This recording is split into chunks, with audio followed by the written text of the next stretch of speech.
over me, God, Mojo. let's restart You that. stepped all over me. God almighty. Outtakes? Jeez Louise. I've never done that. No, you never have in 100 and some odd episodes. State weekend. He's Oh struggling. boy. I'm flustered. Okay. Wow. Welcome to Sounding Off from the 98.5 Rock Studio. I'm Chap. And I'm Mojo. Chap, how we doing today? Well, that's take two. That's take two. Yeah, rookie mistake. we have a crowded studio. Yeah. People watching the Facebook Live see some extra bodies in here. We got Jonathan Keith and Andy from Toy Story Dickin.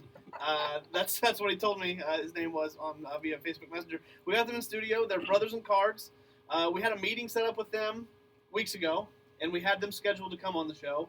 And then, like the jerk that I am, I bumped them for a bigger star. It's the nature of the beast. It's the way it goes.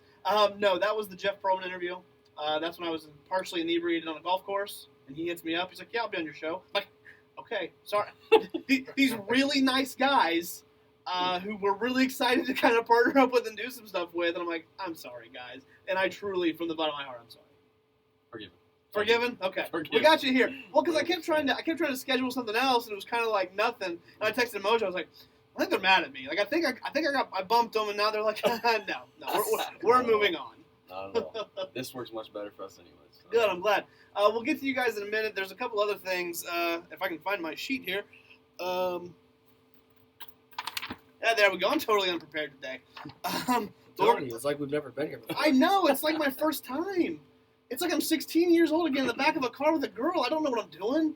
It's just nature of the beast. But anyway, we got a couple things to run down real quick, and then we're going to talk to you guys about your brothers in cards business. But feel free to chime in with what we're going to talk about ahead of time. At the top of the list, Mojo, you called me out on this. You're like, wow, we're going to talk about Toys R Us closing? I mean, all of us here, we've been around Toys R Us, you know. Except me. I've never been to Toys R Us. Well, it's been around in our generation. Like, Toys R Us was huge. I remember when I was like a teenager and 9, 10 years old. And like my boy here next to me said, he's like, I went there 100 times, but never bought anything. It's like mom and dad's like, you know what, we're going to see everything here. And we're going to find somewhere cheaper. But like, Walmart's right up the road. we always just wanted to visit there. Like, as a kid, that's where you wanted to go. I don't want to grow up. Yeah. I feel like I saw a story where like people were finding Xboxes and stuff in the dumpsters because Toys R Us are all closing. Like they found a bunch of crazy stuff. That's a bad deal. Like if you're finding that stuff in a dumpster, come on now. You're telling me I need to go raid a Toys R Us dumpster right now? I mean, I'll do it if that's what it takes. So, okay, John, you said you've gone to Toys R Us, so that was part of your childhood, Correct, Mojo. yeah. You'd ventured in there a little bit. Yeah, because I grew up in South Bend, and they had one on what's that big University Park Mall, and it was right by there, and like we went there frequently. Like that was the place to go as a kid. You don't buy anything because they charge you like 4 times the amount, but you just go. It was just a place for kids. It was awesome. Like it's sad it's gone though. Okay, I was gonna ask, is there like a nostalgia? I mean, I'm not purpose gonna here, cry. I'm gonna move on with my life, but it's a big deal. But it shows you that technology and Walmart and all these big time, department stores are taking over, plain and simple. That's I what do it want to is. say their social media account killed it this last couple weeks. Like they're posting stuff that was really like tugging on the heartstrings. Like it showed a bunch of little toys outside in the parking lot waving goodbye to Toys R Us, and they're like, "Just remember, guys, never grow up." I'm like, "Oh wow!" Like really getting me there. And then there was the one where like there was somebody dressed up as the giraffe with all the shelves empty, and he like had like his backpack or something like that. And he's like, "All right, I guess that's it." I'm like, "Oof." Really tugging on the heartstrings a little bit. Even for me, like I've never been there, but still, like all my life, everybody knows the jingle. But like I said, over the last decade, you don't hear kids talk about Toys R Us. Like it's gonna die down. Everybody's with the technology nowadays, and that's That dang Fortnite. Fortnite. God, kids and their technology. My 3-year-old son now is like, he has to have it. It's like oxygen. He has to have a phone so he can watch YouTube and watch Trolls. Otherwise, it's a meltdown. He probably navigates YouTube better than you do. Yeah, he's pretty good at it.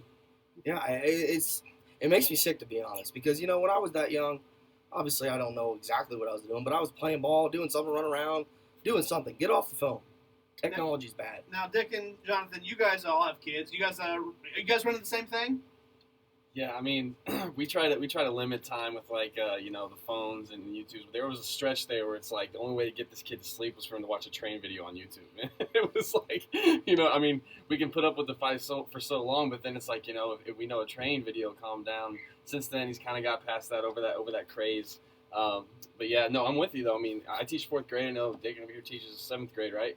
And it's like kids are more concerned with apps and YouTube and all that stuff. And like when I was a kid, it's like if I got a Nerf gun for my 10-year-old birthday, I was pumped. And now it's like, man, they don't care about any of that. They want an app, they want headphones, they want all this and that, all electronic. And it is kind of sad. The toy store like stigma is kind of like not a thing anymore.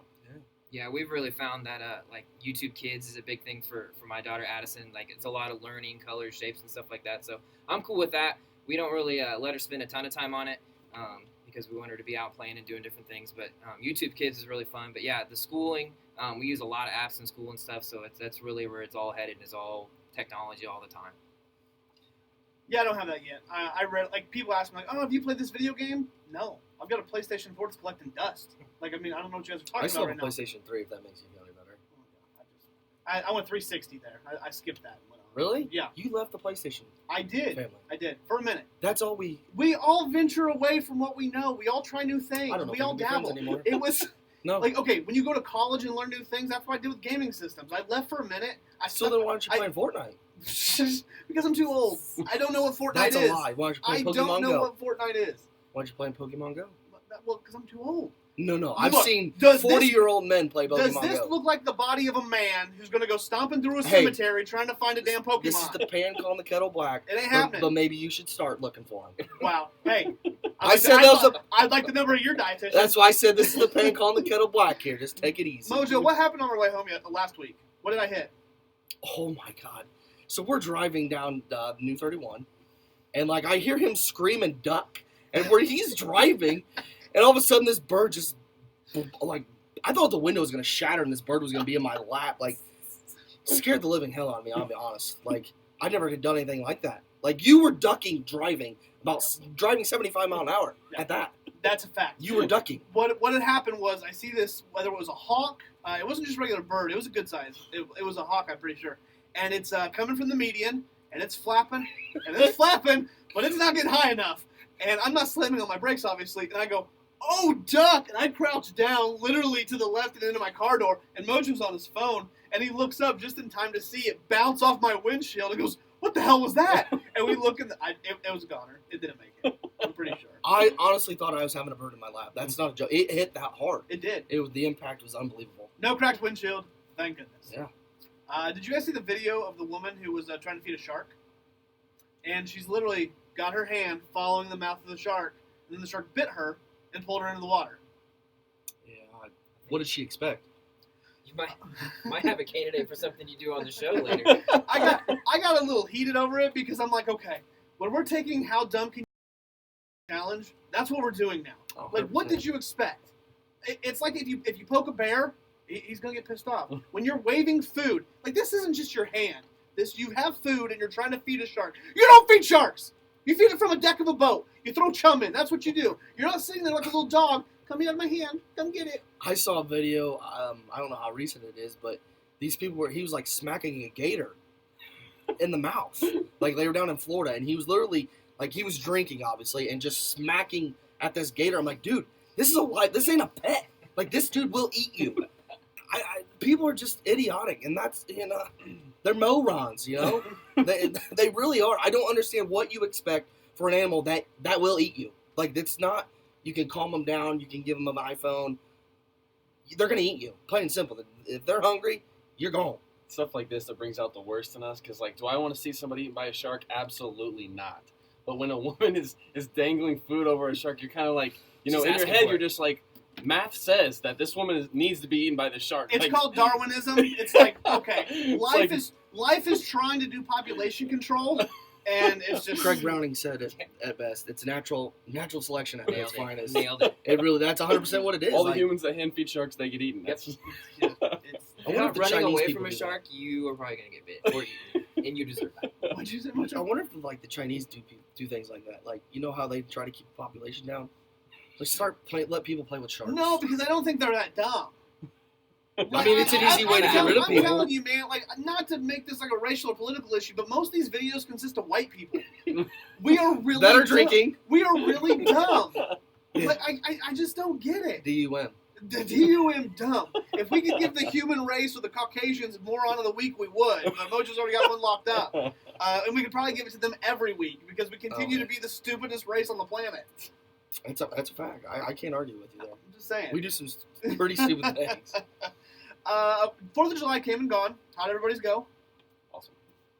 It was really busy. Our neighborhood kind of goes crazy with the fireworks, and because it fell on a Wednesday, fireworks have been going on for like 2 weeks and it seems like forever. So that's really tough when you have a 2.5-year-old and she's trying to sleep and fireworks are going off all night. But it was fun. This dude, he hates fireworks. He's constantly posting, why are we throwing fireworks off at 11 o'clock at night? I'm like, it's America, man. I understand the kid thing. This just 1 week, you're like, man, this week sucks.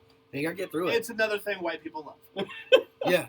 Just paying money to blow stuff up. Like, I know it's pretty, but it's like, man, I'd rather just save my money and just I've seen people watch the free ones that you can go drive and watch. People spend hundreds and hundreds of dollars to literally either lose a finger or just waste money. I mean, fireworks are the biggest waste of money out there Hey, besides reading birds. JPP wished everybody a happy 4th of July this year. Yeah, With Love all 3 or 4 of us? 3 of his fingers. Yeah, 3. 3. Shayla, my fiance, she's friends with somebody. This dude lost like 2 fingers. I'm like, what are you doing? Like, are you literally just holding it and be like, ha, ha, ha, let's play a game? Who can hold it the longest? Like, what? How do you lose a finger? Mojo, timeout. Go back 14 years. I understand. No. Just let's talk about it. Let's go back 14 years. When you literally threw an M80 in one of our friends' hoodies, and it got caught in his hood. Well, I wasn't meaning to do that. And then flash forward to, we're throwing M80s at each other, and we're shooting Roman candles at each other. I remember shooting Roman candles at each other, and I think that's what the kid ended up getting hurt on, or losing fingers. It was a Roman candle. They're like playing tag or something. So, I mean, it was something we did. But that's the thing with fireworks. You don't know if it's going to backfire on you. I'm Mario! Shoot you with the fireball. That's the thing with fireworks. You can have duds. You can have things that backfire on you. I've kind of stayed away from lighting those things. I'm even scared of sparklers. I don't like that crap, flaking on me. But fireworks are dangerous, man. And if you're inebriated, bad things can really happen. That's usually the combo for the 4th of July. Also, another thing for the 4th of July is the Nathan's Hot Dog Eating Contest. Joey Chestnut. Before you go any further, Dick, and you got some advice here. Okay, he can comment on it. Troy Hudson, he listens to the show very often. Troy's a good friend of the show. Yeah, put a fan on. Lock some fan on. Yeah, we try everything. She's a little bit better this year, I guess, but it was just like the 2 weekends of it because it fell on a Wednesday. But, I mean, people love it, so what am I going to do? Now, as you interrupted me as I was talking about an American hero, Joey Chestnut. I don't even know if this is American Hero anymore. How is he not? Read what you're about to read, and He that's ate why. 74 hot dogs in 10 minutes. Yeah, that's called obesity. But he's not fat. How? Like, I'm serious. I can eat a lot. I'm a hefty guy. I like to eat. How do you put down 74 hot dogs, or even train yourself to eat 74 hot dogs in 10 minutes? How is that physically possible? It's the same way Michael Phelps ate 6,000 calories for the Olympics a day. I can do that easily. Hands down, easy. All McDonald's, right? Oh, That's what they absolutely. get You go to over there. McDonald's all 3 meals, you can get 6,000. But to eat 74 hot dogs with buns, And they're not even good because they're dunking them in the water and in the soggy. Oh yeah, it's terrible. That's the worst part. you're sogging the buns down. How are you eating? Like, where does it go? For him not to vomit or crap on the scene, where do they go? He's the biggest magician I've ever seen. David Copperfield, eat your heart out. Joey Chestnut is the true magician. I'm serious. Like, I can eat, and I had 4 this weekend, and I told you guys, in like a 35-minute time frame, and I was about ready to puke. I'll tell you, he's won like 11 of 12 or 12 of 13 or something. It's something ridiculous. But that is a true national champion right there and a true American hero. Yeah, that's why America's dying. But you know what? It's kind of like, okay, Kobayashi doesn't compete. So Is he done? Does he quit? I don't think, like, he's more or less pissed off at, like, the World Series of Eating crew. So, like, he's kind of went into his own thing. So, it's true. Like, look, this is kind of like setting records in baseball before you let African Americans play. You're not playing with the best, so I don't really understand. I mean, is he really? I mean, he's still a hero to me. Joey Chestnut is the greatest eater of all time. That's not there's no comparison. There's got to be some respect for that, right? I mean, no matter what it is, if you're the best at it, I mean, more power to you. Kobayashi was the man. Right. This dude shattered his numbers. 74. Like, Joey Chestnut broke his own record. He set the record like so you 3 or get 4 8 straight packs times. and a hot dog. This dude is eating, like, let's do the math, 8, 9, almost 9 packages of hot dogs. In 10 minutes. With Over buns. 9 packages. With buns. Because 9 times 8 is 72, right? You're the mathematician, right? Yeah. Yeah. He's eating over 9 packages of hot dogs. I make one and I want to puke after 5. No, this is unbelievable. I'm lost for words. I don't know. I mean, I know you get the mustard belt, but do they get paid for that? Like, I mean, I would want quite a bit of money to put 74 hot dogs in my belly in 10 minutes. It's crazy. Yes, they obviously get paid for this. Now, I want to ask you guys, what is one food that you would step up in an eating challenge to dominate? Wings.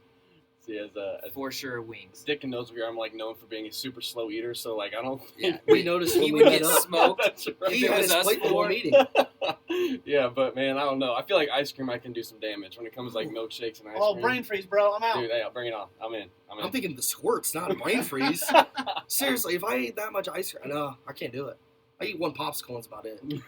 I'm gonna say nugs. I'm gonna say Chicken nuggets. Give me McDonald's or Wendy's nuggets, and I will take on all comers. Hooters boneless chicken wings, and with medium sauce. Sounding off eating challenge? Question mark. I'm not opposed to this. Hey, listen, if we bring the third Brothers and Cards in here, you guys are in trouble when it comes to that stuff. Especially wings. My brother, he'll tear down some wings. Troy chimes in and said, Mojo, Johnny's your brother. You know it's possible. Honestly, Johnny, I know he's a big dude, and he eats a lot, but he eats small portions, but like 45 of them.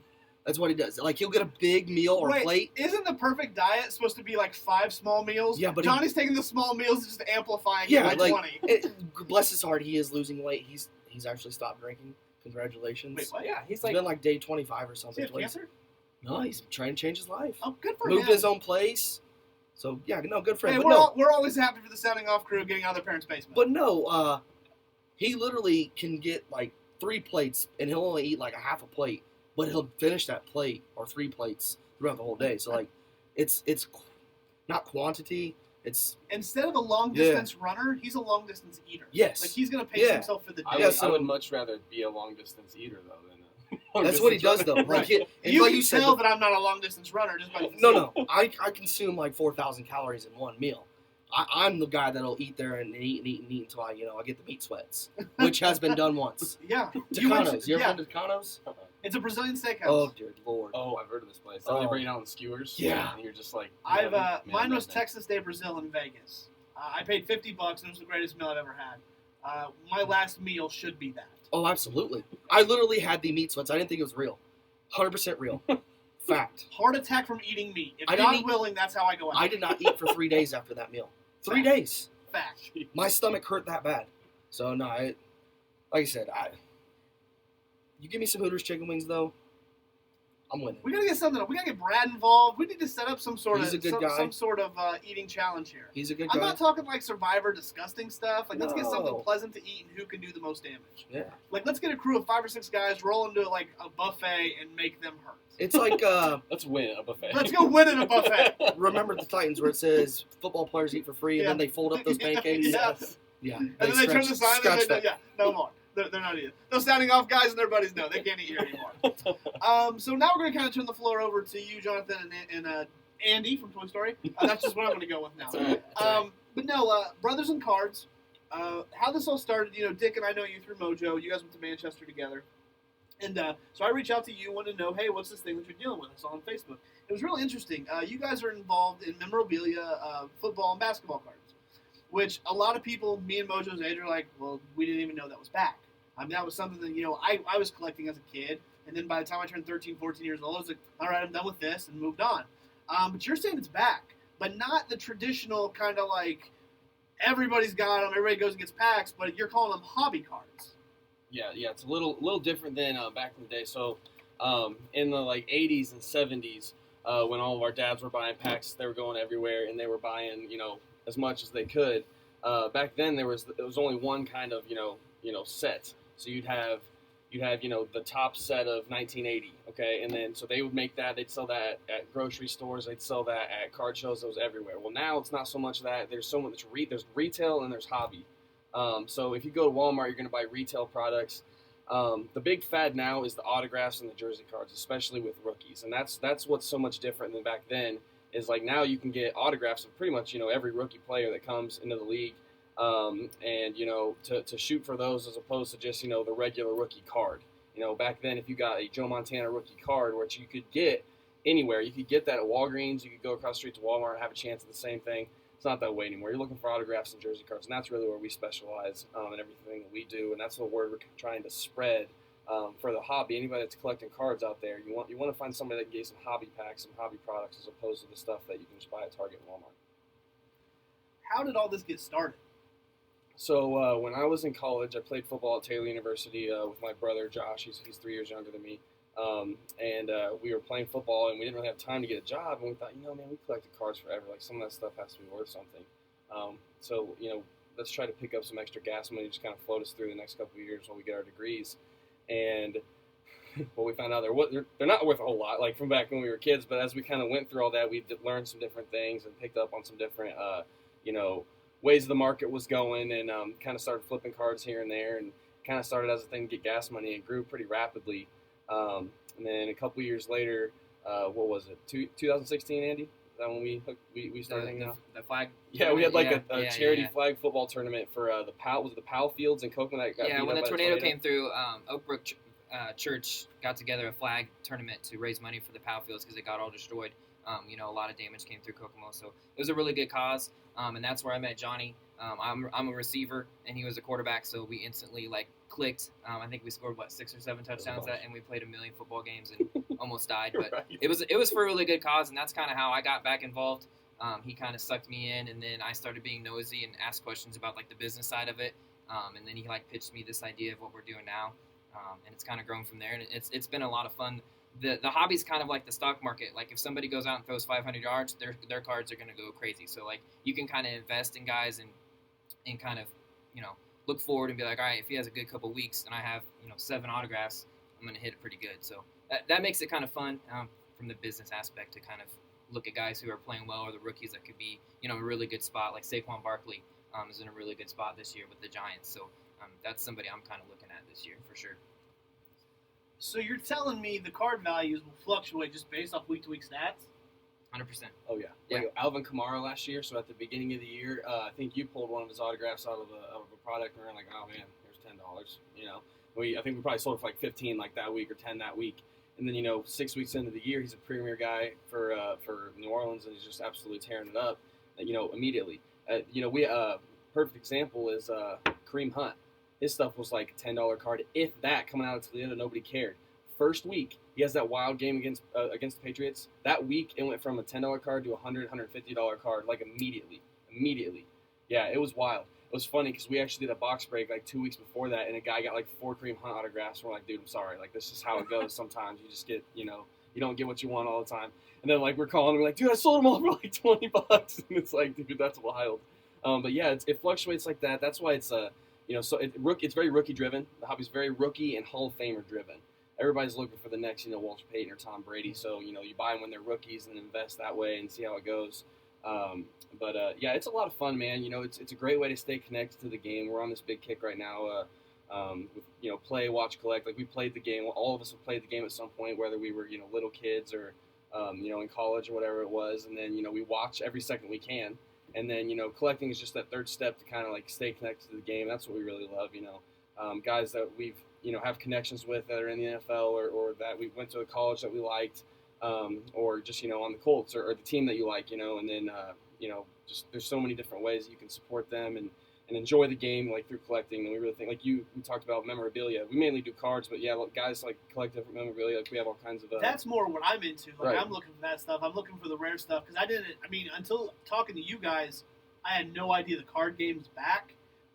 You during our meeting, you brought a box and gave us a box and explained everything to us, which I want you to go ahead and explain to the listeners what exactly your process is.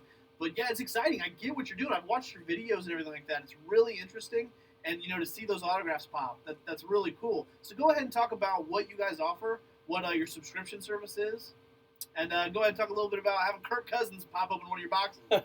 Yeah, Andy, I'll let you go ahead and start about the Pack Plus program, and then I'll finish it off. Okay, so our Pack Plus program is just a way for people that don't have a card shop close to get hobby packs, what Jonathan talked about a little bit ago. Because there's a huge difference between retail and hobby. Hobby is where you're going to get the cool jersey pieces, the awesome autographs.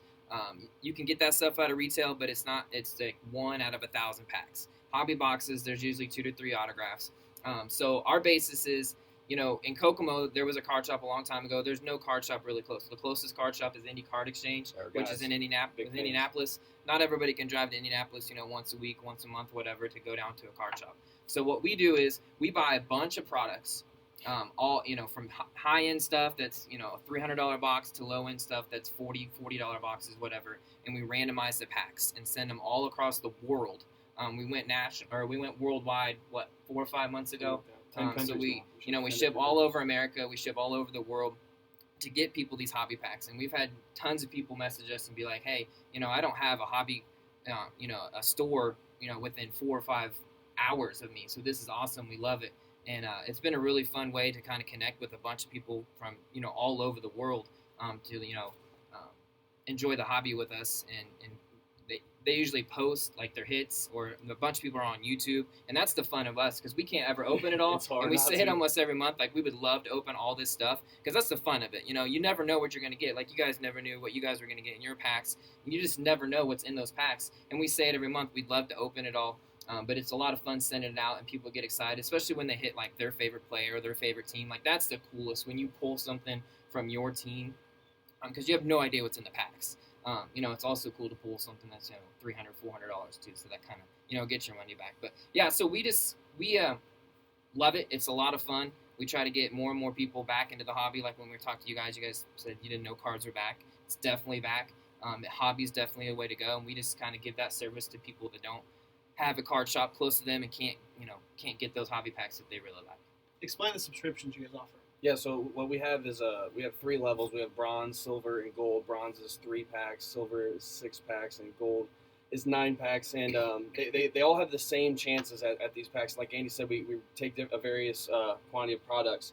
So like when I go into a card shop, we're both teachers. And so we can't, go every week and drop, $300 for a big expensive box to get 10 different hits or whatever's in there.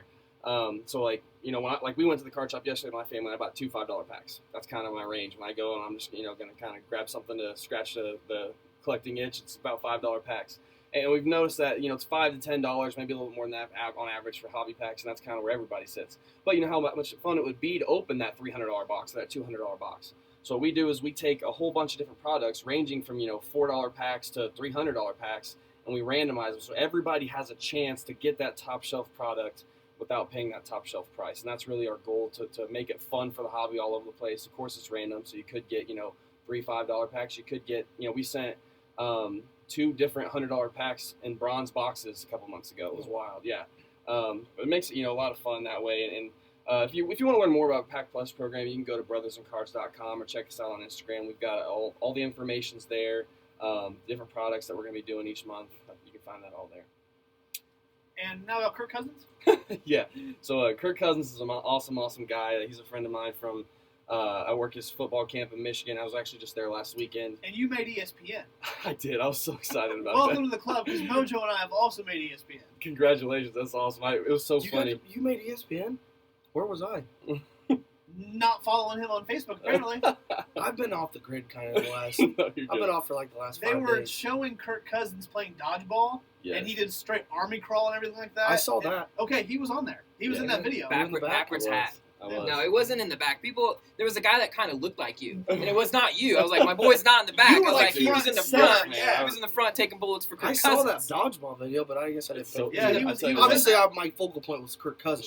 Sure. So I'll have to go back and look at that. Yeah. Congratulations. Thanks. I was so hyped, man. We made the combine. Down there, they had Matthew Berry down there running the combine down there at the event center, and Mojo and I are in the background fanboying it. That's awesome. I've made it twice. Well, I was front row of the Pittsburgh Notre Dame game when it was 3 overtimes. Oh, gotcha. I was right in front of where they scored the last touchdown. Oh, I was at that game as well. Yeah, 4 overtimes, by the way. It was 3.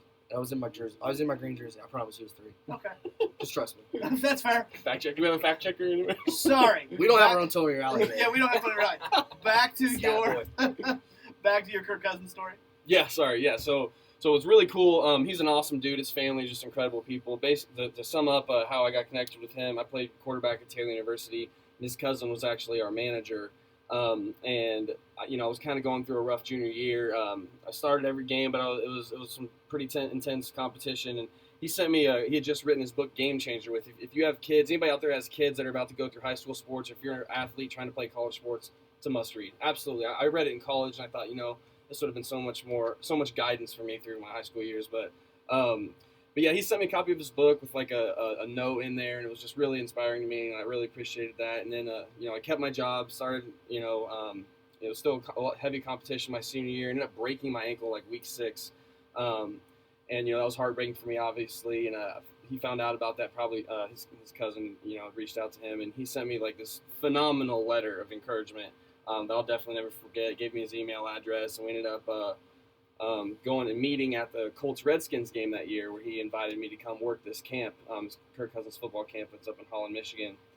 So I went out there kind of thinking I was going to be like a charity case that this guy is here, but he's not like real, I'm just kind of doing You're things. the Make-A-Wish kid? Exactly. That's like 100% what I expected, but as soon as I got there, it was just like, here, you sit next to me. Like, you sit with my family. We're going to hang out with my friends. Like, when we do camp, we'll make sure. I mean, it was just like the highest level of hospitality that I could have ever dreamed of. I stay at his house every summer for a few days and get to know his brother Kyle, also an awesome person. His whole family is just so awesome. And, we talk every once in a while throughout the year, and just look forward to that weekend every year. My question is his wife around? Yeah, so Julie is... She's pretty good. Yeah, she's... Good for you, Kirk. Yeah, she's awesome. They just had a son, Cooper. So she was actually busy with him most of the time. I didn't get to hang out with them as much this year. But yeah, usually she's right there, brings their dog Bentley. They got a huge golden doodle, and they bring him around all the time. And it's just like I said, an awesome family. Like, they're very close. And for them to welcome me into that, just based off of, I'm so happy I broke my ankle. I never thought I'd be glad my football career ended, but I am. I will say something. I have no problem being a Make-A-Wish kid. Sign him up. Like, if I Sign him got a up. rule or something, I'd do. I mean, LeBron, take me under your wing. I would do it for LeBron James. I have no problem with it. Mojo has no shame. With the Kirk thing, it's a lot easier for me to be more excited for Johnny and excited that he busted our boxes. I'm a diehard Cowboys fan, and he was on the Redskins for a long time. Didn't do very well against the Cowboys in his tenure down there at Washington. He was good enough. They were 1-5 against the Cowboys under Kirk, but that's okay. That's neither here nor there. But now that he's a Viking, I can be a fan and enjoy it a little bit more. So that was really awesome of Kirk to do that, and it's a really cool story with Johnny, how he got hooked up with that. You want to break your ankle again and meet somebody else? Or? Hey, I'm sure. I'll snap mine right now. LeBron. We'll go out in the parking lot and just run over. Andy, you mentioned the Cowboy thing. This show's going to get really rough for you in about half hour. Just FYI. I'm just letting you know. So pumped about that. But look, I'm going to go ahead and get this out of the way, because while we're talking about Kirk Cousins, I don't think he's an elite quarterback, and I'll go on record saying that. I think he's a serviceable quarterback. I think he's a tremendous upgrade for Minnesota, and if Minnesota's not one of the top 3 favorites to win the Super Bowl, somebody's making odds poorly. But we'll get to that. We'll talk about that a little bit, because we're going to break down the NFC East. The NFC East. We're going to get to that. But first, we had breaking news last week, courtesy of our boy Andy here during the show, about LeBron going to L.A. Free agency just busted wide open. And a lot of stuff kind of happened. We were really shocked by Lance Stevenson going to L.A., Rondo going to L.A. We thought, what's that mean for Lonzo Ball, everything like that. Now that you've had time to kind of settle down, there's been a few transactions that have transpired during the week. Mojo, you yelled some obscenities once we were off the air on Sunday. Oh, yeah. You were very unhappy about the decision. I want to know, are you still feeling hot? Are you still thinking it's a bad idea or it's a bad choice by him? And what do you think about everything that else has happened? His finals run is over. The 8 straight, it's done. I know that's not what's important. Obviously, you want to win the championships. However, he did this for his family. I respect that. And guys are going to come to L.A., plain and simple. You've got guys, we've heard Lillard's name. We've heard Kawhi's name. Not saying he wants to go to the Lakers, but he wants to be in L.A. Guys are going to flock to L.A., regardless if it's LeBron or not. L.A. is a hot spot. So I'm okay with this. I think one more year, of watching the Warriors win in this dynasty, and I think it'll slowly get knocked out. So I'm not so upset. I think he could have made a better decision, but I understand it, and I will respect it. So I'm not as hot as I was. So this is like a feeler year because really, I mean, he's going to make the playoffs. They're going to be probably They're a gonna top make the 5 play- seed. Yeah, I see him getting beaten probably in the second round. But like I said, this year is just kind of wait for the other guys to be free agents. Wait for the pieces that you could trade for. Something big is going to happen in LA. He will win. I will say this: he will win a championship in LA. Just because of the fact I think that they're going to get multiple guys there. It's going to be almost like a Miami Big Three type thing, where they're going to get at least 2 more pieces, and they're still trying right now to get pieces. Is that enough, though, with the way Golden State's still stacked up? Because they went out and got Boogie for a very friendly deal. Very friendly is not even the word you need to use. That was stealing from the NBA. At first, when we saw that news, I was freaking out. I'm like, oh my God, this is an all-star team. This is literally a starting 5 all-star team. But Boogie's a head case, whether you want to admit it or not. Is he a good player? Can he? But so is Draymond. They're different ball players. Different. Way different. Wait, go ahead. Yeah, I think Colin Cowherd, I believe it was Colin Cowherd, said that, the person that can stop the Warriors' dynasty run is DeMarcus Cousins.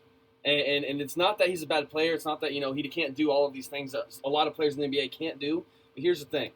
Draymond Green is a head case. Draymond Green understands that Steph's going to shoot 40 shots, and some of them are going to be stupid, and some of them are going to go in. Kevin Durant says, Steph, you do your stupid stuff. I'll do my stupid stuff. We'll score 80 points together tonight, whatever. Cousins is going to go in there thinking that he can be Steph Curry and Kevin Durant, and he can't be. He's not going to be I don't think he's going to fit well with the mentality of that team of Steph's going to do his thing, Durant's going to do his thing, and we're here to help. Draymond Green understands that, I think. That, Kevin Durant is better than me, Steph Curry is better than everyone almost, and I don't see, I think Cousins, the whole on the third Splash Bro thing, I think that's going to be a problem. I really do. I think the issue that with Boogie is he's 6'9", 300 pounds, and he's coming off an Achilles. That's not an easy injury to come back from. So is he going to be the Boogie of old? Is he going to be, what is he going to be? Is he going to be a shell of himself? He's not going to be ready till late February, and some rumors are saying not till March. So can that mess up the chemistry heading in towards, the playoffs there for the Warriors or what? That's a really big question mark for them to kind of, handle. I'm going to bump off that. The difference between Boogie and DeMarcus is 2 different things as well. Draymond knows that he's going to only average DeMarcus and Boogie are the same people. You knew who I was talking You about. started off right perfectly by saying Cousins and Draymond. Draymond and DeMarcus. The difference is Draymond knows that he's only going to get 10 or 12 points a game. DeMarcus thinks that he's going to score 30, 40 plus. Look, it's not going to happen. The contract is the big thing to me because here, guess what, guys? The first sign of a problem, They can sit him. You cut him. Well, yeah. You're paying him $5.1 or whatever $1 million it is, which we sit here and go, it's only 5.1. But in the landscape of the NBA, that is chump change at this point. Oh, it's $1. The mid-level exception is $4.5 million. You're paying him just above that. So you get to sit here and say, well, this is basically a free flyer, essentially. We're only paying $5 million. We're already perennial over around the luxury tax anyway, so what's it matter? The first sign that he's going to disrupt any kind of chemistry or any kind of problem, you said, all right, this isn't working, bye, we'll cut you a check and you're gone. He's going to get the Zach Pachulia treatment. Pachulia plays what? Maybe 10 minutes a game? And like Dickens said, if they don't gel well, they're just going to sit you. What's his role? Because that's the big thing that I've sat here wondering. The bigger thug than Draymond? I go, where are you going to play? Are you going to rest Draymond? Is that essentially your role coming in? Are you going to start him and Draymond? They're going to start both. But I'm just saying, you want to talk about a fast-paced offense. I don't know if Boogie's going to – Dickens said it best. You're coming off that Achilles. Not to mention you're pushing 300 pounds. Yeah, how do you get in shape while you're bedridden because you have a torn Achilles? You can't get in shape with a torn Achilles and trying to hit. What you're telling me is you might as well cherry pick, hey, Boogie, hang out down here. We're going to play defense 4-on-5. Because he's not going to make it up and down the court. But like you said, it was a steal. It was truly a steal. Paying $5.4 million to gamble this. What if it works out and they don't ever break up and they've got a starting 5 of all-stars for 3 or 4 more years? And like you looked at me when I said LA is going to win a championship with LeBron. The Warriors will not stay together. Klay Thompson is going to go somewhere, and I've heard LA's name as well. I think he's going to win his 4th championship, 3rd championship. That's going to be enough. He's going to be like, I want money now. And LA and Magic Johnson are going to spend that money to get a guy like Klay Thompson. So this Warriors dynasty is not going to last forever, people. If you think so, you're crazy. These guys are going to win 4 and 5 championships. Why do you need to stay together anymore? My thing, though, if you lose Klay, I still see Golden State as enough. I mean, you're talking about this window. They're probably not on the upswing of the championship window, but they're at the peak, and it's going to start closing. But I still don't see how putting Clay – like, look, if you add Kawhi to the Lakers, I see you, but you still need somebody else. Yeah. Guy like Clay or Lillard. Lillard would make it interesting for sure. Let's talk about – you mentioned Lillard, and it's been rumored that he kind of wants out of Portland. Well, who doesn't? I mean, let's just be honest. But at the same time, too, I'm sitting here and I hear everybody saying that the Lakers have a lot to offer for someone like Kawhi or Lillard and everything like that. Why does everybody sold on guys like Kuzma, like Hart, like Ingram? Because those guys have been there with no help, and I don't think they've made the step. I don't know if they're gonna make the step. These guys are 23 years old, 22 years old. Give them time. Okay. Give them a guy to learn under. I think this year with LeBron, I think they're all gonna get a little bit better numbers, just because they don't have any. Who have they learned from in LA? They've all been rookies. I feel you. The problem is right now that you'd have to trade them now to go get Kawhi. And so I just sit here going, I don't know. If you're San Antonio, you cannot think it's super sexy to get Kuzma or Ingram for Kawhi. When you have a MVP, all-pro basketball player. Well, when that MVP's just going to walk and you're not going to get anything, then I'd probably take something more than nothing. I mean, that's the way I see it. We talked about this last week, Mojo, and you're talking about when do they trade him. Right now, the Spurs don't feel pressure to trade him, which I think they should, because it's already been mentioned that maybe he sits out. Maybe he doesn't play another minute for the Spurs. With that being said, come trade deadline, obviously he's gone, but the value at that point, pew. I think an interesting thing that happened was Tony Parker went to Charlotte. Yeah. And Tony Parker was like the messenger that was like, hey, we want you to play. Like, you're not that hurt. And I think they were bumping heads. And I think that may clear the path for Leonard to stay in San Antonio. Because I'm not sure if it was, he's got his group or whatever that kind of talks for him, because he doesn't talk at all. He's got to be like the worst interview ever because he doesn't talk. But it's like, what does he really think? And I think him and Tony were kind of butting heads because he wants to be the man. Like, if he's been rumored to maybe go to the Clippers. Like, the Clippers are awful. He wants to be the man. Tony Parker's gone. Manu Ginobili's 500 years old. Like, I think that might clear the way to maybe they can amend whatever's going on, and he might stay. You really think that Tony Parker and Manu Ginobili were keeping him from being the man? He was already the man. That was his team. That was his team. I understand these guys have been there for 15-plus years, but, the reins have been passed. I think the Spurs are in a bad situation right now. I truly do. Even losing Tony Parker, I don't think like you said, he wants to go to he said he'd go to the Clippers, and there is nobody there. The Splash Town is, what do they call it? Lob City. Lob City. That's gone. Like, they're all gone. Why would you want to go to the Clippers? Why? That's how bad it is right now in San Antonio. I think it's bad news, and honestly, I almost see Popovich probably retiring here soon. And see, that's what baffles me the most on why there's so much drama with the Spurs right now. Because for how long was there no drama there? You never heard anything bad about the Spurs. This was unheard of. Yeah, Coach Pop is running things. Everybody else was just great runs every single year. I think Tim Duncan had a lot to do with that as well. But even since he's been gone, it's not something you've expected from that organization. And I think a lot of this now is where does Popovich sit with all this? I don't know. It's interesting. Yeah, it's a weird time for people our age. It's like Patriots, well run, nothing ever goes wrong, they just win. Spurs, well run, nothing ever goes wrong, they just win. And now they're having all these issues, and it's like, man, these two great organizations are starting to crumble down. It's kind of crazy. It's almost kind of like you do get a peek behind the curtain to see how things really are. And you want to talk about the Spurs in regards to, the no-nonsense. Like, even when you lose Duncan, I still feel like Popovich runs that ship. 100%. And nothing, he's not letting nonsense go on. Now, if Dickon, like you say, it's being rumored that Parker was kind of a problem and Parker was pushing Kawhi. If Pop let that go on, at the same time, too, does Parker not earn that as being there for 17 years? As kind of like a leader, captain of that team? Kawhi is a younger guy, and I think if you're Parker, you're looking here going, man, I kind of think you're sandbagging. I kind of think you're not putting the effort in. It's not being a team player. We're a brotherhood, and you're the one kind of I don't want to do this. But how many times have we talked about today's day and age, all athletes are divas? Yeah. Whether we want to accept it or not. Kawhi Leonard, that's a fact. He's the quietest guy you've ever met. You've even said that. There's still a diva. There's diva in him. It's our culture now. We pay these guys way too much money. Well, they're motivated by money now. Yeah. I mean, it's not a situation where it's like, I want to be great. I want to be great. So Tony Parker needs to pick me up when I'm down. I want to make this much money. I've got a splinter.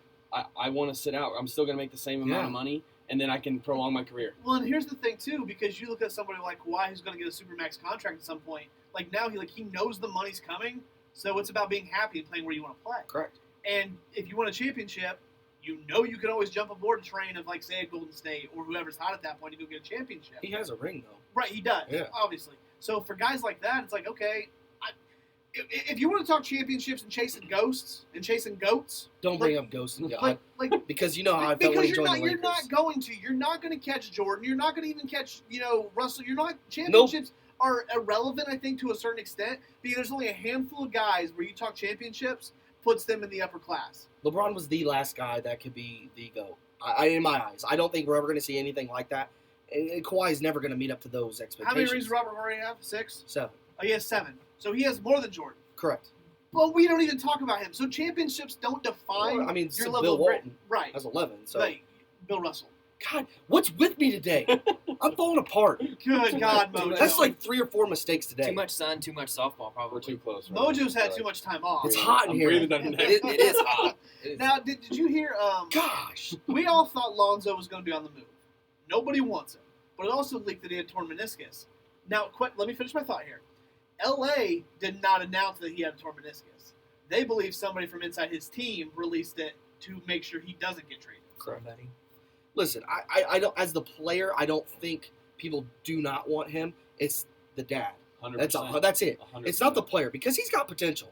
I'm not saying he's great, and I've said it before. He's going to average 10, 10, and 10 before it's all said and done. But it's the head. It's the head case with the dad. Like I would not want.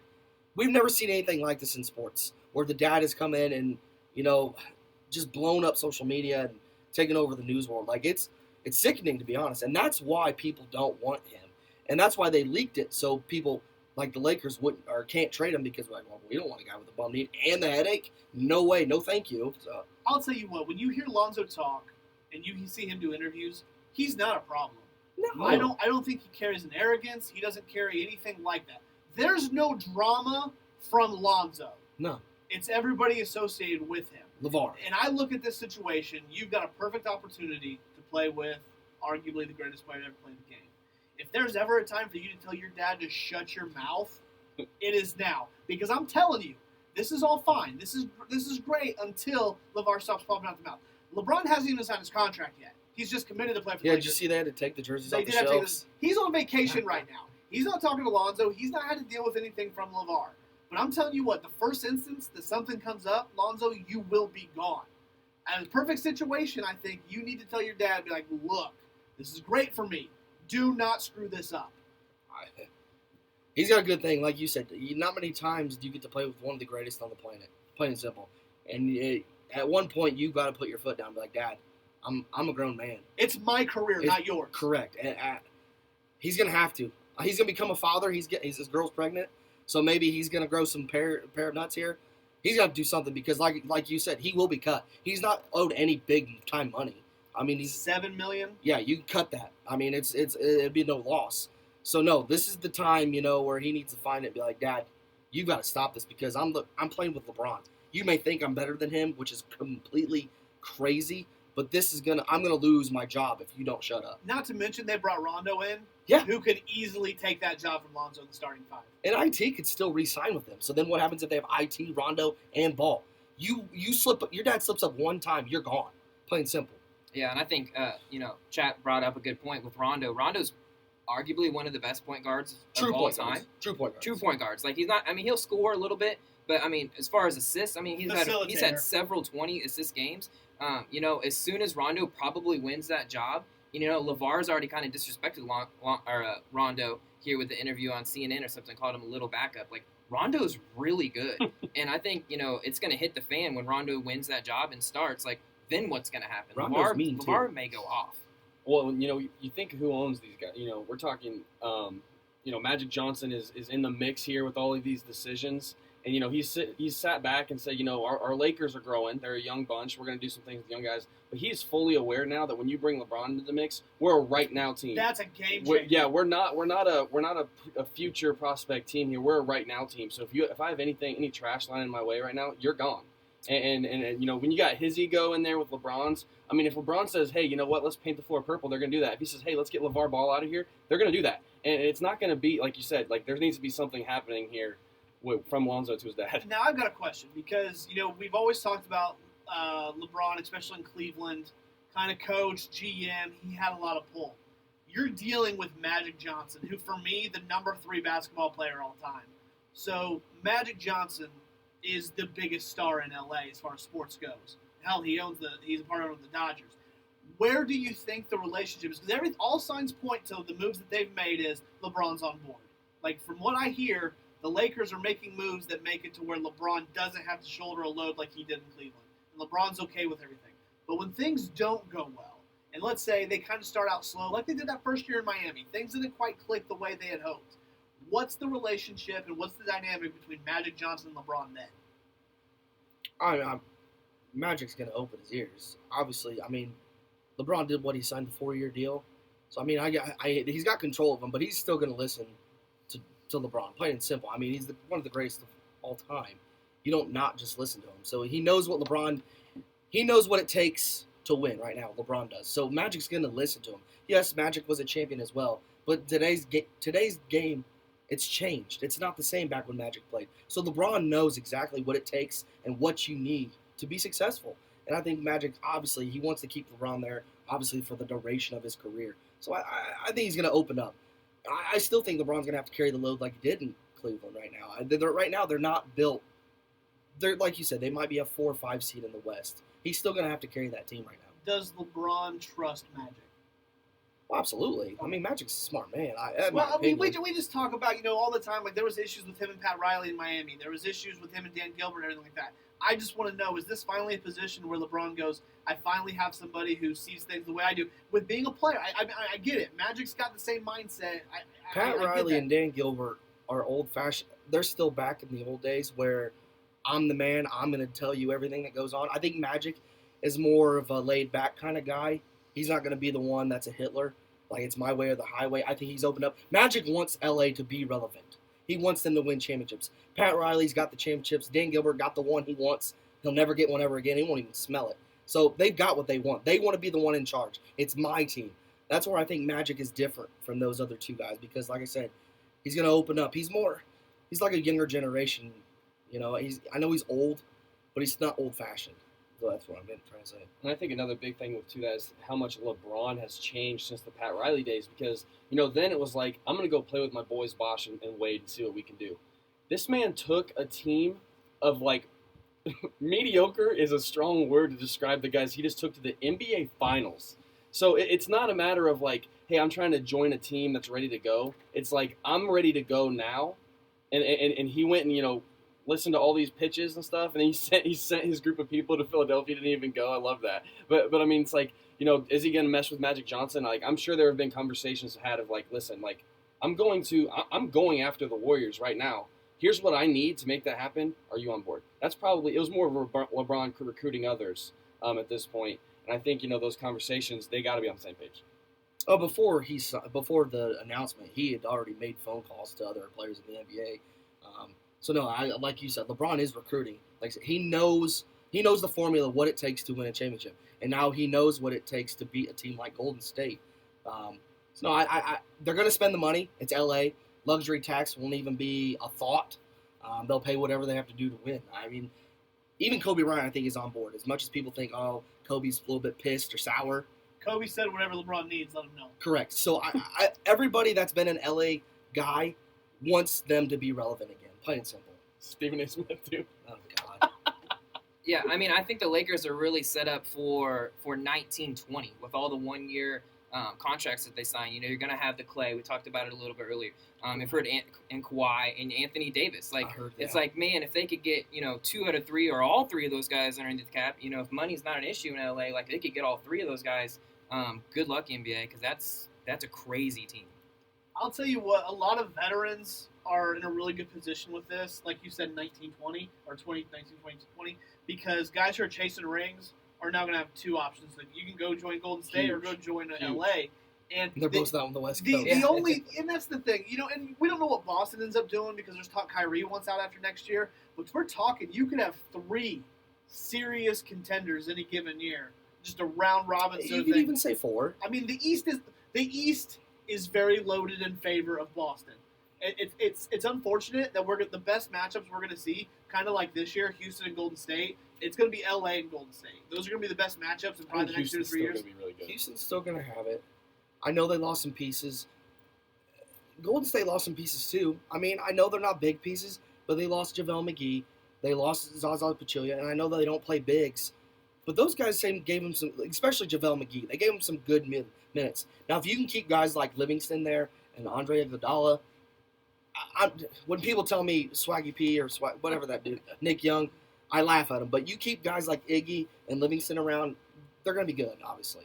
Well, Houston lost Ariza. Nobody's really talking about that. That's a big Ariza loss. is a really good player. He's a two-way guy. It gives him length. He can shoot. But something interesting that I saw on ESPN, I think this week, is Adam Silver touched on maybe reseeding the playoffs. They should. They said that the first thing they might do is once they get down to the Final Four, that they may reseed that. And I'm like, that's a little bit much. I don't like that. Yeah, but I'm okay with maybe just taking the best 16. Best 16. And who cares if it's East or West, and let's go play ball. The NBA is realizing that you can no longer control the way teams are building because when you put supermax contracts and everything like that, it was meant to keep guys there. But we found the loopholes where guys are like, I can leave this team, go sign 1-year deals, and as long as I re-sign with the team I signed the 1-year deal with the opt-out, I can still get my supermax contracts and everything like that. So they found the loophole. With that being said, the NBA realizes the West, there's been such a power shift there. You've got to reseed them 1 through 16. It's not as lopsided as people think. I think they showed like a diagram if it would have been 1 through 16 last year. It was like dead even. You're right. I think 9-7. I think 9 West teams got in versus 7 East or something like that. I explained the West. But championship contenders. Looking at it right now, your championship contenders are all in the West. Let's be honest. It's only Golden State that's a championship contender, and probably Houston. But even in the next 2 years, let's think. Well, if LA builds the way they're supposed to, you still have that window for Houston. So you're looking at 3 versus Boston in the East. The big power swing, when you're talking legitimate title contenders, it's all in the West. Oh, so you're going to spoil those guys by making them compete against each other in the Western Conference Finals for one shot. Give me the opportunity where I can see a Golden State Houston championship or a Golden State LA championship because those are going to be the best teams in the NBA, and that's what, as a fan, you should have. I'm going to argue opposite just because I like to do that. Because you're a jerk. What does it matter if you face them in the last round or the second? Like, you've got to beat the best anyway, so why don't you just do it early? Plain and simple. I'd rather have my vacation time early than I would late. Would you rather have the 2 best teams playing in the Super Bowl? But yeah. Okay. But you're still going to have, because the way the brackets are going to go, you're going to still have 2 of the best teams playing each other. But, I mean, if they're playing a week before than they should, is that really a big deal? I'd rather have a week early vacation. Probably the biggest deal is the TV money. This finals went sweep. That's not good for anybody. It's not good for the NBA. It's not good for TV. It's not good for fans. I mean, it was exciting. J.R. Smith probably ruined a really good series for everybody. It should have went, at least 5. But a sweep is not good for the NBA. It's not good for the TV. So if you want it to have a legit finals that can go 7 games and it's going to be, the best against the best, that's good for everybody. I guess I get what you guys are saying because if Houston would have met up with Golden State in the finals, it went to Game 7. But obviously after Game 5, it was over. I bet that was a higher rated series than the NBA Finals. Well, I don't have the numbers in front of me, but I bet Boston and Cleveland was a higher higher rated series. Right. That was So, a good week of basketball. I guess I'm just saying, you as a fan, you want the best teams, and we said the championship was going to be the winner of the Houston and Golden State series, and that was literally the series before the finals. So we knew that as fans. Wouldn't you rather have that matched up? I still think if Houston would have made the finals, Cleveland had a chance. Not the way the supporting cast played. They had a better chance beating Houston than Golden State. Obviously, it's clear. Mojo, I think it's time for your favorite segment of the week. You want to hear the Mo Ron of the week, huh? I do. I mean, we're still talking NBA, so no, I can't believe I'm doing this. I'm a repeat offender. We have a repeat offender. He's off probation, and he came back. My Mo Ron of the week is Tristan Thompson. And I'm going to tell you why. One, he feels suffocated by Khloe Kardashian because he's given her all her passwords, given her all his passwords, all of his information. Even has cops following him now. Bro, you cheated on a pregnant woman. I don't know how you feel suffocated. Wait, they just prayed at 3 a.m. Yeah, I That's know. all they did. They prayed. And also you said... He prayed he didn't get caught. He also said that now that LeBron is gone, he can finally be the star. Bro, you average 10 and 10. You are a Mo Ron. Like, seriously. Mo Ron, you think you're going to be an all-star? The only reason you got paid $90 million is because you're bro LeBron. So now that he's gone, you think you're going to be like Shaquille O'Neal? Wrong. Wait, aren't the bigs emerging in the East? Isn't the NBA No. transitioning This back guy, to the bigs? I hope he stays Mo Ron of the week for a very long time. And I was upset that IHOB got beat. Sammy Sosa did beat him. A lot of people apparently were more upset with Sammy over IHOP. I understand that, but my Mo Ron of the week is Tristan Thompson. Bro, really? You feel suffocated because you cheat on your wife, and now she's like watching you like a hawk, and now you think you're gonna be the guy? I could be a star now? Get out of here! Get out of here! I mean, I voted for Sammy if it. Really? I mean, how long are we gonna keep talking about it? Like, just be like Pete Rose. Pete Rose bet on baseball, and he said sorry. Like, just you took steroids. Everybody knows it. Just say I'm sorry. I took steroids. Like, it worked out for Pete. Pete's gonna get in the Hall of Fame eventually. Sosa, When he dies. just say you're sorry. Yeah, I don't know if Pete ever gets in, but Sosa's never going to get in, period. So just go ahead and say it. And that's coming from a Cubs fan. Even Dick was like, dude, just shut up and let it go. Like, you want to come back to Wrigley, you want to be representative by the, you want the Cubs to recognize you, you got to admit your transgressions. I get it. This is the first Mo Ron of the week that I actually didn't go speechless. Like, this guy's an idiot. Like, he is... Here I go. I'm losing my words. Like, he's a Mo Ron. Like, seriously, both those things came out within a matter of a day or two. And I'm like, he's just kidding me, right? Like, you feel suffocated because your girl knows your password? I mean, it's kind of creepy. He gets followed by cops. But, bro, you can't be trusted. But you feel suffocated. And then you think because LeBron's gone, I can finally be the star I want to be. Dude, Mo Ron. It's gonna be a good matchup. Tristan Thompson versus Sammy Sosa for the Mo Ron leaderboard. Two-time offender. When you told me that, I was kind of like, where are we going with this? And then I was like, I sent you nothing but laughing emoticons because that was just Oh, absurd. my God. This guy's an So, idiot. yeah, Mojo's Mo Ron of the Week, Tristan Thompson. And I thank you for that explanation because it was perfect. It was fantastic. I couldn't have asked any better. I really couldn't. I try my best. I really do. I mean, for the errors that you've made in the show today, you saved yourself. Oh, I there. will not mess up the Mo Ron of the week. you saved yourself there. Totally redeemed yourself. Just when I think you couldn't be any dumber. Now we're going to transition to some NFL stuff. For starters, T.O. announced his Hall of Fame decision. He's going to do it at the University of Tennessee, Chattanooga. I was surprised by the subtleness of this and kind of the humbleness. I thought he was going to do something like big party kind of thing. I'm okay with this. He's just being T.O. I mean, he's making it all about himself. Plain and simple. Well, yeah, that we talked about that when he said he wasn't going. And all honestly, if I'm the Hall of Fame, I don't let him in then. If you can't be a part of the parade, Invitation rescinded. yeah, I'm serious. Like, if you can't be a part of one of the most prestige groups out there, like, and you can't be a part of it, and you're making this about you, because we're not. I don't even honestly. I kind of forget who's in this Hall of Fame class, but I know T.O.'s there because he's not going to be at the ceremony. So, listen, I could argue both sides. Once again, I could have. I didn't have a problem with it, but I'm going to argue both sides. And no, I think this is wrong. He should be there, plain and simple. Hey, all 7 people at Chattanooga are going to be pumped. You kind of touched on it. There were a few voters that came out and were like, hey, if we would have known this, we would have not voted for you. And I think T.O. was mad that he wasn't first ballot. I mean, everybody that's ever gotten the Hall of Fame, that is living, goes, to Canton and does the thing and makes it all about, you're joining a team. You're joining a legacy, the brotherhood of the Hall of Fame. T.O. has always been T.O. You kind of said it earlier. It's always been about, I love me some me. He said that several times on the sidelines. So when I first heard it, I was like, man, that's kind of, a T.O., typical T.O. move. But I don't hate doing it at Chattanooga. Like, how many guys have made it to the NFL from Tennessee, Chattanooga? So. The other news, I can't remember who broke it. It might have been Pro Football Talk. The snitching provision in the PED policy for the NFL. Did you guys hear about this? Yes, I did. I did too, yeah.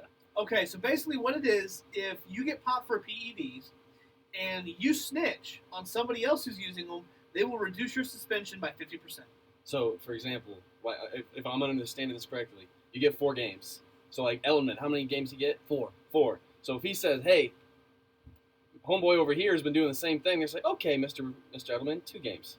Here's what's going to happen. You're going to have some GMs that are saying, hey, buddy, we know you're doing steroids. You're not playing this year, but you're going to make the 53-man roster. And then does Edelman say, hey, Dingleberry over here took steroids? And I say, okay, Edelman, now you have 2 games. And this guy over here does 2. And it's like, are we going to start snitching on irrelevant players to save great players? I was thinking more of the... I was thinking more of the... I get what you're saying. Hey, I'd take it. If I'm third-string quarterback, bro, I did it.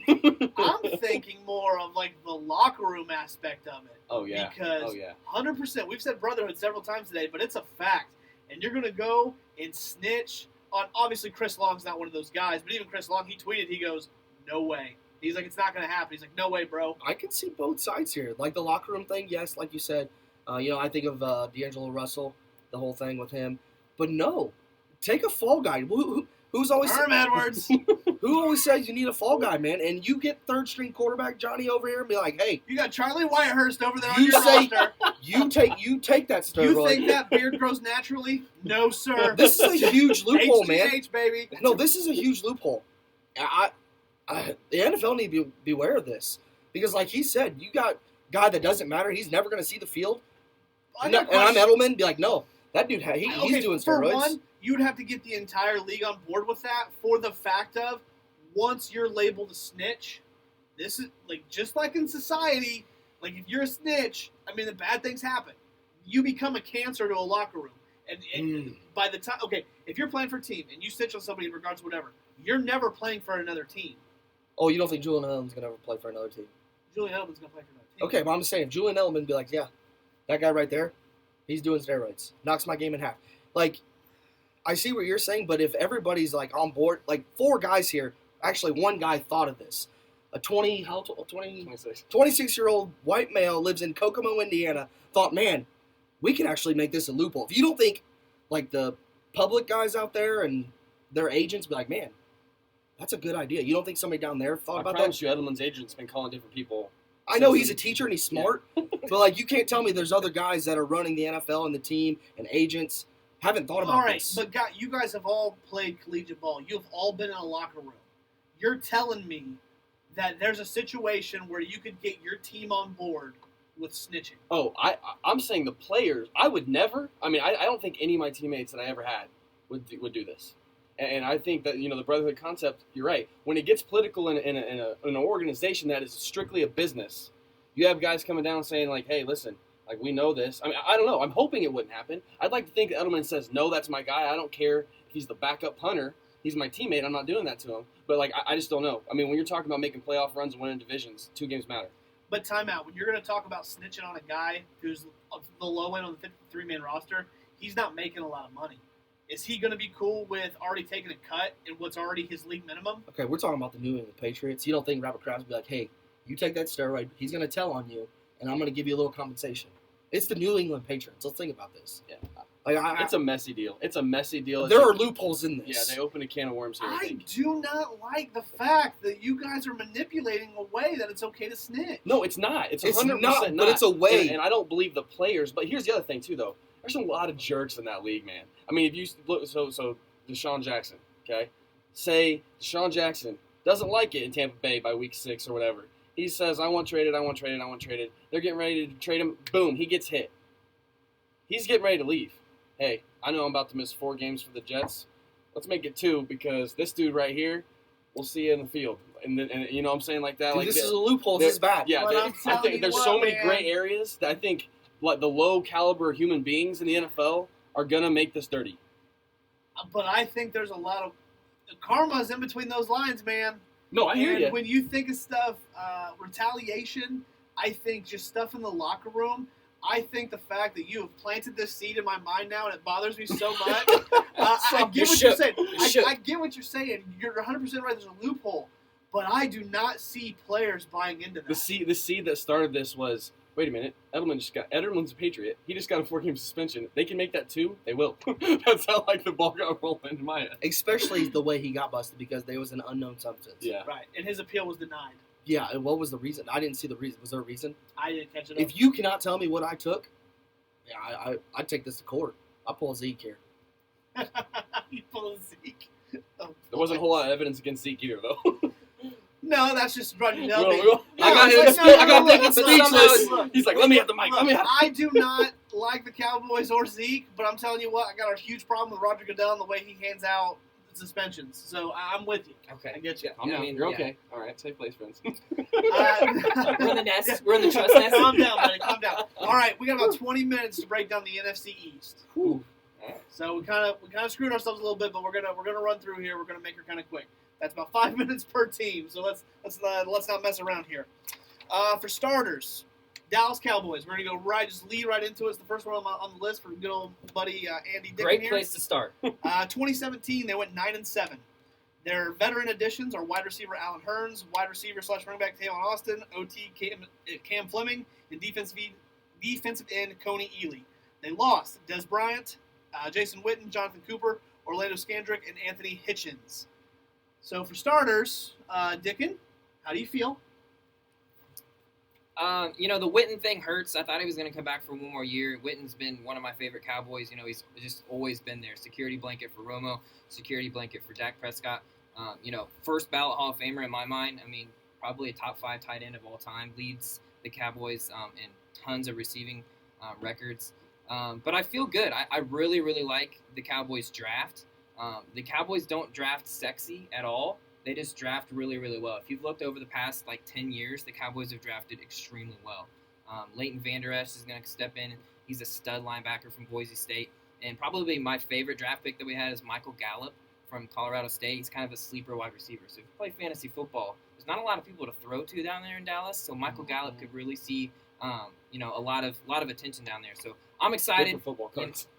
Good for football cards too. I'm not really a blind bias fan, but I'm excited. We went 9-7 without our best player for 6 games, and everybody's coming back, and our offensive line got better. So I'm excited for football to just start. What's your prediction for you guys?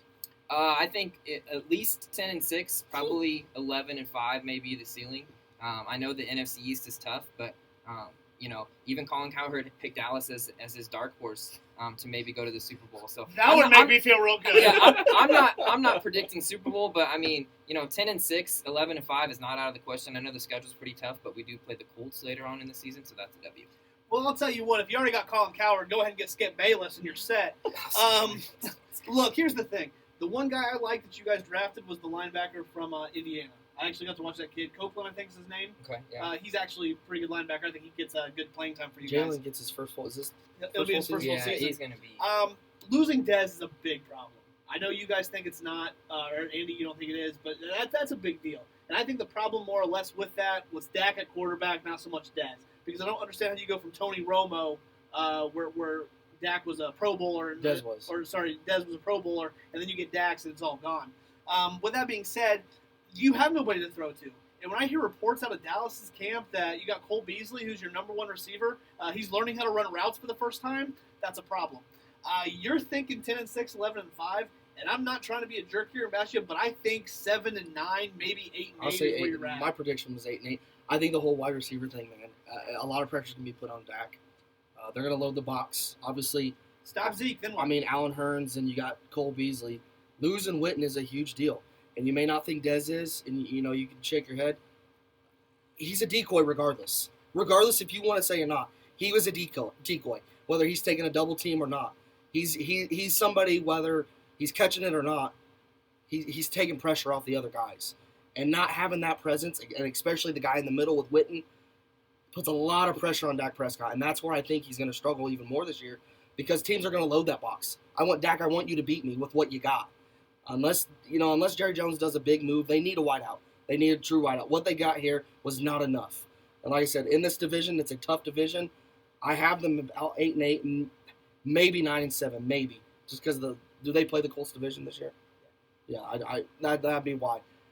Like I said, a lot of people think, no, Des Bryant, You're going to sleep he's on a the head Colts case. division because you're going to have to play Houston. You're going to have to play Jacksonville. Tennessee and the Colts, I mean, you don't know what you're getting with them, but you're talking there's at least 2 tough teams there. Blake Bortles is tough. that Jacksonville defense is, and if they're going to go against Dak Prescott, I'll eat on that all day. That game will probably be about 12-9 game. Good chance. I'm not, like I said, I think Dez Bryant is a bigger loss than what people want to make it out to be. Whether he's catching the ball or not, he is a decoy, plain and simple. That's just my opinion. As a former receiver, I think that's a big target. You're like, man, Dez Bryant, this dude used to be a Pro Bowler. We've got to put somebody on him. And I don't think people are going to respect the passing game. I know you believe in your guy, Dak. That's what fans do. I just don't have it yet. I've got to see it. This year, he's got to prove it to me. Because when he didn't have Zeke last year, he kind of struggled, honestly. So I think they're just going to load up the box and then be like, Dak, show me what you can do. You know, if Allen Hurns comes back from the Allen Hurns, you got a great pickup. But I'm not believing in the wideouts. I'm not. Jonathan? You know, I think they got 2 wins against the Redskins, though. You know, I'm going to cheer for that one hardcore. I think the Cowboys, they're young. This is one of those years where they say, hey, we're young, and we're going to try to grow a little bit. I don't think Jerry Jones is thinking Super Bowl, even in his almighty chair up there. But, you know, it's just one of those things we'll have to see. I think they're going to look heavily on the run game and try to have a true run powerhouse. You have to at this point. Their offensive line is built for it. Exactly. Don't get me wrong. And you're playing against teams in your division that have great secondaries, known for great secondaries. So if you say, hey, you know what, run your speedsters back there, we're going to run it. We're going to run up between the tackles. Good luck. You know, like you said, not going to be high-scoring games, but, you know, I can't really – it's a hard team to kind of make a prediction for because they're just going to be so unique in the fact that they're going to be a downhill kind of team. I need a record. What's that? Give me a record. My boy here, I'll probably say 8-8 or 9-7, something in there. I'm not seeing a double digit wins is not going to happen. Not in that division. Now let me be clear, Dick, and I'm not busting on just because of the Cowboys. No. I think they're in the right direction. You've got young players, but I think you still have Dak developing, and you've got to get him as a better passer and to get him some weapons. Honestly, that's just my take on it. So I think there's a little bit of a step back, if not a step back, a lateral move. I don't see them taking a step forward. Do I think your defense and your run game is there? Absolutely. It's the wide receivers, man. You've got to have wideouts in this game. You know it's a pass-heavy league. Zeke is a beast. Hands down, beast. Top 3 in the league, probably. But if people are putting 8 in the box, he can't even get through that. Take the next team on the list, Mojo. Next team is the New York Giants.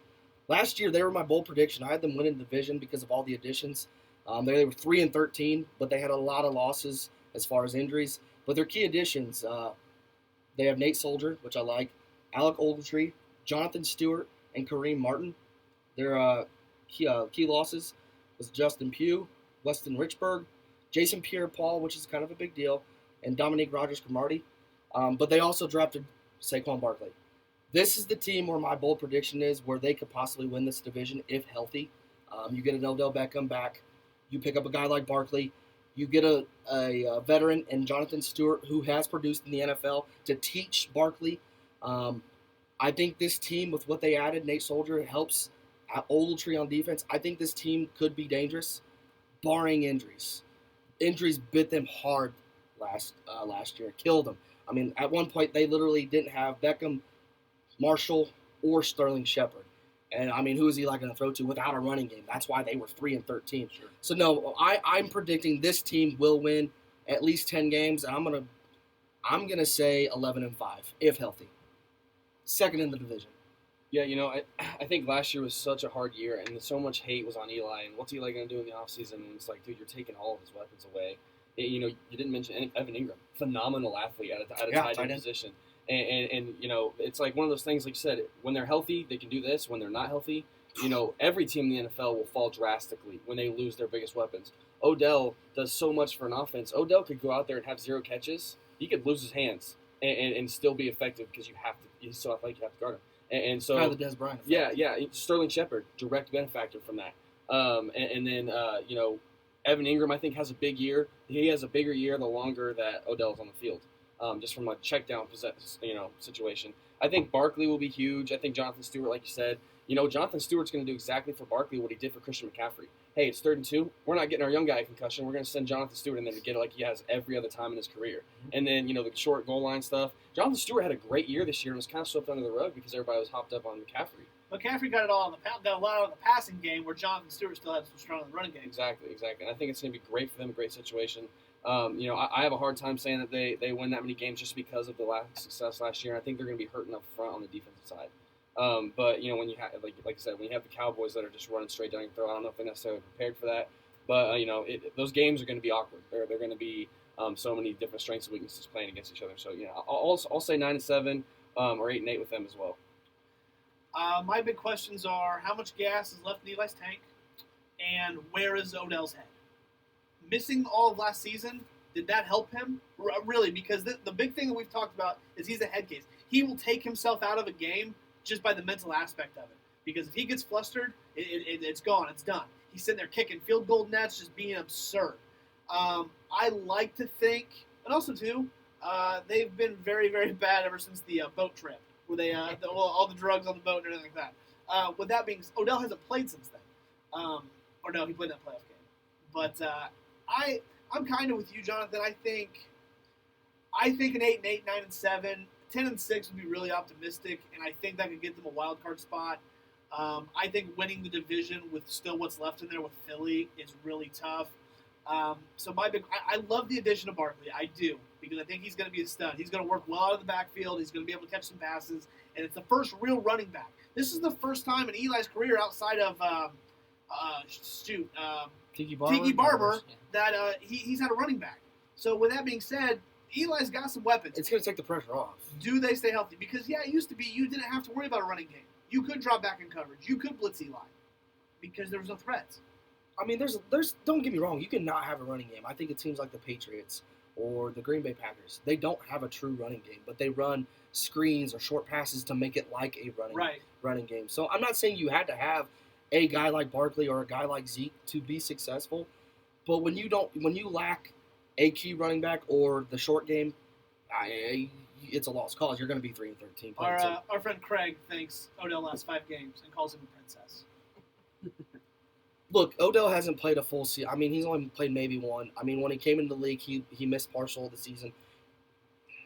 He has a lot of lean muscle mass. He truly does, and he's going to get hurt. He's going to pop a hammy just because of the stuff that he does. Do I see him making it all 16 games? Probably not. But I don't think he's going to miss like he did last year. God, I hope not, because it really killed me in my fantasy league. But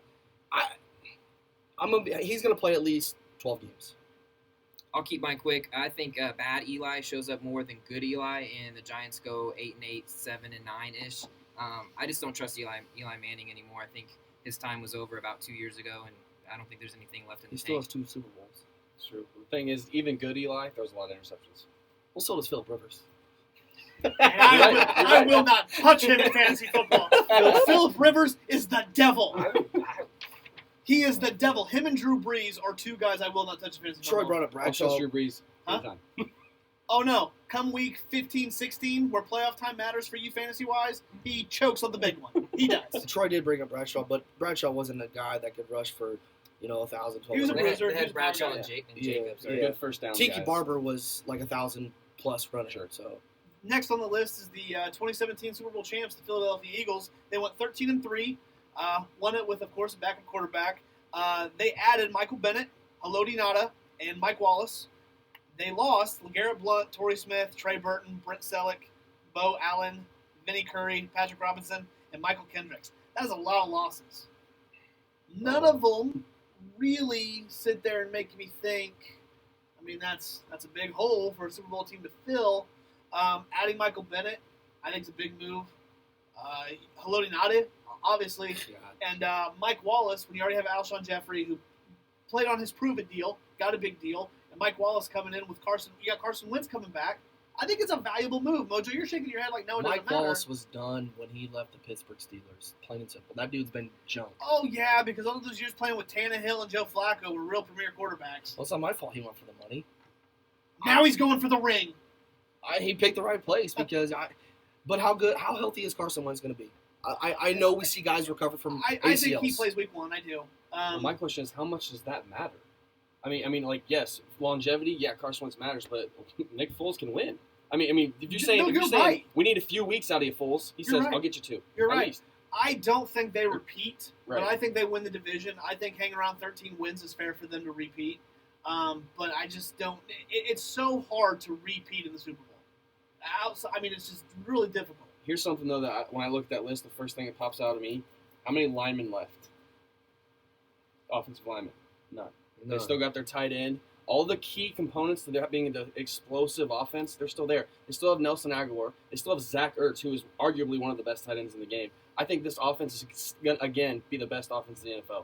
I really do. And then you fill on defense with Michael Bennett, who's still got some good years left. Sure. Super Bowl champion. And Nagata, that dude is like 500 pounds and fills up 3 holes. Right. Like, that's a big addition. That's a big group of guys to put in there for that Dallas running game too. Honestly, I'll say 12-4, if not 13-3. See, I think you're going to see one of the best records in the NFL. I'm saying 14-2. This division plays each other very well, though. They really, truly do. To only have like 2 losses, it's a real. You got to play in a division like the Patriots play. I mean, I feel like when I think about everybody's weaknesses, Philly's got them covered. And I don't think there's a defense in here that can handle what Philly's about to produce. Plus, they are playing the AFC South, which does have two great defenses at least. But I really think that the Eagles are for real.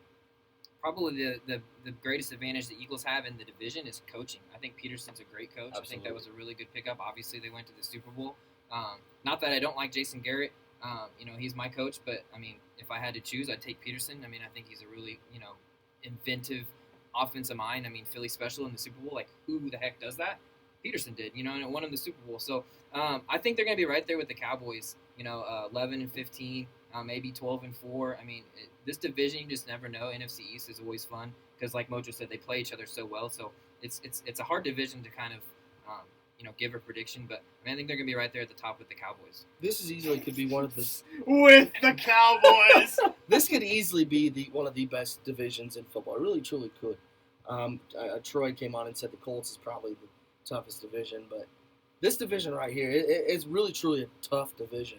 You just never know what you're going to get from any of the 4 teams. I know Philly's been relevant here recently, but as far as the Redskins, the Giants, and the Cowboys, which team are going to show up? Is it going to be the good Cowboys or the good Giants, or is it going to be the crappy ones that we sometimes see? When I look at it on paper, the worst team, just looking against the Redskins. Yeah, Obviously, the records from last year don't represent that, but just looking with the lack of weapons, and we're going to talk about them here in a second, they're the worst team in this division to me, and they were 7-9 last year. So they lost. They add Alex Smith. Obviously, they lost Kirk Cousins, but they add Paul Richardson, Pernell McPhee, Orlando Scandrick. They lost Cousins, Spencer Long, Ryan Grant, Terrell Pryor, Trent Murphy, Kendall Fuller, and Sua Cravens.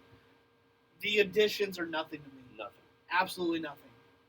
I'd be okay with those if those were my backup roles that I just added on. They downgraded. Oh, yeah. In my opinion, losing Kirk Cousins, I know you've never been a fan of him. I've always defended him. He's a B quarterback. He's way better than Alex Smith. I can't argue that. Like, if you think Alex Smith is going to go out there and win you some football games, That's like saying pizza's not delicious. I'm not going to argue.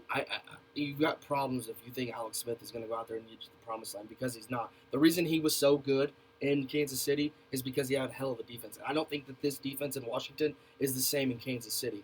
No. I'm not saying that he's going to turn the ball over a lot, but he's not going to score you enough points, plain and simple. And your defense is going to have to keep teams under 20 to win, maybe under 14. And I just don't think this team – I couldn't even tell you their number 1 wide receiver. I'm Jordan Reed at tight end. 100%. With or without a concussion, because he gets those off. That's true. Before I get on my Redskins hate train here, I'm a big Alex Smith fan, actually. I think he is a third down magician. You look at his third down percentage; it's near the top, if not the top in the NFL. He is efficient. Yeah, 100%. He's smart. He's not a guy who wants throwing the ball 30+ times. Right. He's a guy that also what I've noticed, and like when you coach up young kids to play quarterback, how many times this year did he run for first downs on third down? And a ridiculous amount. He's not an elite running quarterback, but when he sees that he can go get 6, he goes and gets 6. Yeah. And so I've always been, I said all last year he was the most underrated quarterback in the league. To go to a team that isn't necessarily making right now a priority, I think Alex Smith, he's going to go make money there. He's going to, be the guy there for a little bit. They paid him. Yeah, exactly. And it's like, great for Alex Smith. That's how I feel about this. Bad for the Redskins. Bad for the Redskins. All around, like you said, like the additions that they put on, great job. Like you guys can now, You filled a roster. Yeah, exactly. And but like the loss, Kendall Fuller's a big deal. Sua Cravens was going to be a great safety. Trent Murphy, dude. I met Trent Murphy one time at the Colts Redskins game. The biggest human being I've ever been around. I was talking to Kirk, and this guy just comes up and I couldn't even I was can you get him away from me, please? Good night. But he was great. He was great there, and I think He's with the Bills now, I believe. But I feel like they've just kind of, when everybody in the division is trying to make steps to make themselves a Super Bowl team, I feel like they didn't. I know Kirk's contract was an issue for a couple of years. They didn't really treat him right. But they also, they didn't have the money to treat him right and then put things around him. So, I understand, the business side of how things go. They didn't want to commit to him. Right. Which I think, at that point, yeah, Kirk leaves. No questions asked. You've tagged me so many times now. You've been dating me. You won't put a ring on it. Bye. Right. That's what it How was. much are they paying Alex Smith? Oh, 20+ million. He's making over 20 So who million. would you rather pay? Would you rather pay Kirk Cousins? I'd rather pay Kirk Cousins. So then why? I don't understand why it was such a bad relationship. Why didn't they put the ring on? It makes no sense to me. And it's not like they have weapons now. They signed nobody. So what was the issue here? Well, the other girl in the scenario was RG3. So they drafted RG3 with the second pick? Oh yeah, Andy liked that. And they bring him on, and then they go and get Kirk Cousins late. And Fourth round, yeah. And it's puts him in a bind. RG3 doesn't get it. Well, his first year kills it. Yeah. So then Kirk's thinking where am I looking after this? And then he ends up getting opportunities, kills it. And then it was just from then on though they never really they wanted their number 2 guy to win. They wanted their 2 overall draft pick to win the job, and it made for an ugly relationship. And then when RG3 left, it was kind of they were ready to move on to something else too, and just Kirk kept having success. Which I know you hate on, but bro, they were 3 drop passes away from being 10-6 in the playoffs last year. I'm just saying, man. But I'm not. He's not an elite quarterback. He's not an A quarterback. He's a B for me. And I'll always say that. Is he an upgrade to Minnesota? Yeah. And you can listen to when I talk about Minnesota. I'll praise him then. I'm not putting him in the top 6, 7 conversation. I'm biased. Probably the best pickup the Skins got was in the draft. Darius Geis was a really good pickup for them. Killing like it, Cam. Him and P. Ryan are going to be a good 1-2 punch for them in the backfield. But I think Washington's going to be drafted in the top 5 and probably get their quarterback of the future this year. So probably 4-12, 5-11 at best, in my opinion. My guess was going to be 5. I was going to say 5-11 was going to be my 5 or 11, 6 and 10. That's kind of where I'm at. Yeah, they just didn't do anything fancy. They're definitely the worst in the division. And if I go by division rankings, I'm going to go Philly, Giants, Cowboys, Redskins. And the Giants, Cowboys can be flipped if Giants stay healthy, barring healthy. You got a record for the Skins? Again, little hate on the Redskins, but I think they lose every division game, honestly. These playing 2 games, they're not going to beat Philly. They're not going to beat Dallas or New York, I don't think. So I'm saying probably at best 4-12. Okay. Well, hey, I appreciate you guys coming in. That's all I've It's been got for fun, today. I wish we had more time, but anything longer becomes a problem. You don't want to run down to front some of these things? Just What, real quick? yeah, Carlos Zambrano trying to make a comeback. Carl, we'll do the big finish like on PTI? Yeah. Okay. Big Z's trying to come back. He's pitching in the Mexican League. Is this on your radar? Is this something? I think he could do it. Bartolo Colon can do it. This guy can do it. Palmeiro's trying to make a comeback too. Well, that's what Chapman said. He is a head case, Yeah. but if he's got that fixed, he can do it. Giants charging $19.25 for a beer. Obscene. This almost was a Mo Ron of the week because who's paying $20? If you pay $20, you're all Mo Rons. They will. They will. Phil and Tiger are going to play for $10 million in match play. Dear Lord. Yeah, go ahead. So I've tweeted this a couple times. I will watch this if and only if Will Smith is a caddy for a local golfer. If anybody's ever seen Bagger Vance, great movie. So I think Will Smith has to be involved in some fashion. I did hear the semantics of it, though, are they're both going to have to put up portions of their own money.